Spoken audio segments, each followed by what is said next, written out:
شہد کا ایک قطرہ زمین پر گر گیا۔ ایک چھوٹی سی چیونٹی آئی اور اس نے اس شہد کے قطرے سے تھوڑا سا چکھا۔ اسے بڑا مزہ آیا۔ اسے کام سے جانا تھا تو جب وہ جانے لگی تو اس شہد کا مزہ اس کے منہ میں مزید پانی لانے کا سبب بنا۔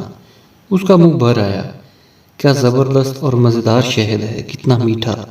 آج تک ایسا شہد نہیں کھایا۔ وہ لوٹی اور شہد میں سے تھوڑا سا اور چکھ لیا۔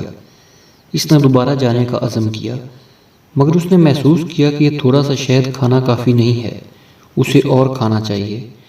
وہ رکی اور اس مرتبہ کھانے کی بجائے شہد پر گر پڑی تاکہ وہ کم سے کم وقت میں زیادہ سے زیادہ لذت حاصل کر لے۔ وہ چیونٹی شہد میں غوطہ زن ہو گئی اور لطف اندوز ہونے لگی، مگر افسوس کہ وہ شہد سے باہر نہ نکل سکی۔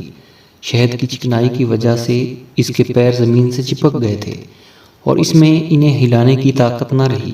وہ شہد میں رہ گئی یہاں تک کہ وہ اسی میں مر گئی۔ اس کی لذت اندوزی نے شہد کو ہی اس کی قبر میں تبدیل کر دیا۔ ایک دانا کا قول ہے، دنیا شہد کے ایک بہت بڑے قطرے کے علاوہ کچھ اور نہیں ہے۔